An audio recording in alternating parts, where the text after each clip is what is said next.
we're exploring the Puritan age in English literature, which roughly covers the decades between 1620 and 1660. A brutal civil war didn't just change who was sitting on the throne in England, it fundamentally rewrote the rules of English literature.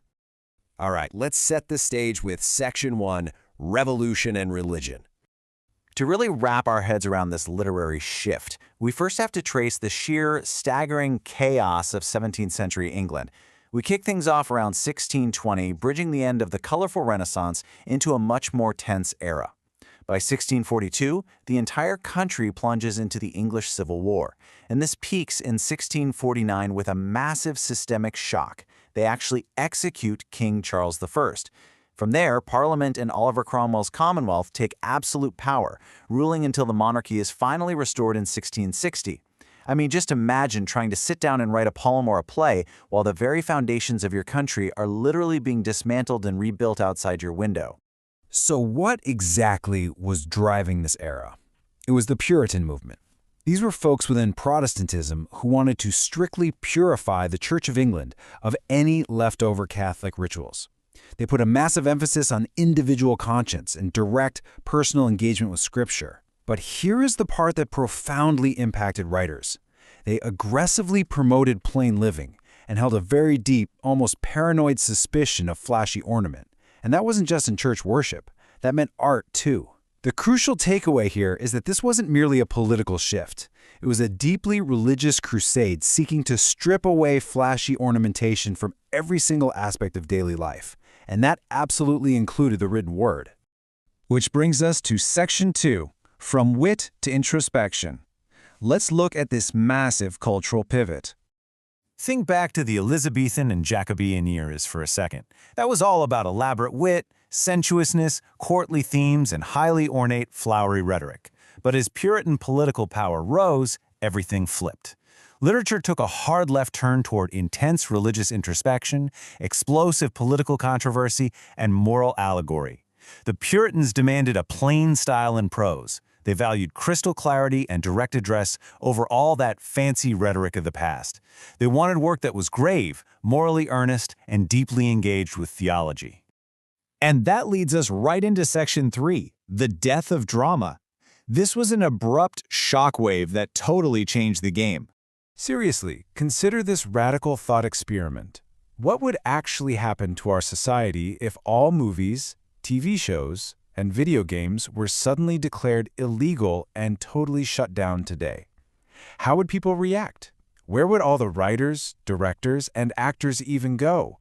Well, believe it or not, that is exactly what went down in 1642. The government drew a massive, hard boundary and forcefully shut down the stage. By a strict parliamentary ordinance, the theaters were officially closed. The Puritans viewed the theater as a hotbed of vice, distraction, and immoral ornamentation, so they simply banned it. You really cannot overstate the impact of the 1642 ordinance. It effectively ended the great, centuries-long tradition of English Renaissance drama in one fell swoop. Think about the incredible momentum of the stage at that time. This law completely halted the successors of legendary heavyweights like William Shakespeare, Ben Jonson, and John Webster. The vibrant, boisterous public stage was just silenced, and it wouldn't reopen until the Restoration in 1660. This single act killed the golden age of drama overnight, forcing English writers to scramble and find entirely new mediums to express themselves. So, with the playhouses locked up tight, where did all that intense creative energy go? Let's find out in Section 4, Pamphlets, Politics, and Prose. Writers pivoted, and they pivoted hard. Stripped of the stage, they poured all their passion into explosive political and religious pamphlets, desperately trying to navigate the unprecedented upheavals of their time. The Civil War sparked this massive boom in controversial pamphleteering, as people literally fought over the nation's future. And then, following the execution of the king, this evolved into really aggressive tracts defending the regicide and the newly formed Commonwealth. Finally, we see a shift toward crafting deep, complex moral allegories focused on individual theology. The drama didn't actually die, it just jumped off the public stage and right onto the printed page. And amazingly, this environment of strict Puritan control ironically birthed one of history's absolute greatest offenses of freedom. In 1644, John Milton published Areopagitica. This famous prose tract was a deeply passionate defense of free speech and a fierce, blistering argument against censorship. And this is exactly why this era matters to us right now. Out of this massive cultural censorship came Milton's monumental arguments for a free press, ideas that still form the foundation of our media and free speech rights today. All right, let's meet the literary titans who define this deeply divided era in Section 5, Masters of the Puritan Age. When we look at the major players of the era, political tension and intense moral allegory absolutely dominate their major works. First up, we have John Milton. Now, while his famous epic Paradise Lost came a bit later, during this specific era, he was the absolute champion of prose. He was busy writing Areopagitica and highly controversial political tracts defending the Commonwealth. Then we've got Andrew Marvell, who wrote much of his major poetry during this time, including the politically charged 1650 work and Horatian Ode, which just brilliantly captures the era's tense political ambivalence. Finally, we have John Bunyan. His famous Pilgrim's Progress was published after this era, but his formative theological writing and religious allegories were entirely shaped under this intense, pressurized Puritan influence. But here is a massive, delicious irony that I love. Let's call it the Milton paradox. The Puritan era aggressively championed a plain style, right? They wanted direct, simple, totally unornamented clarity.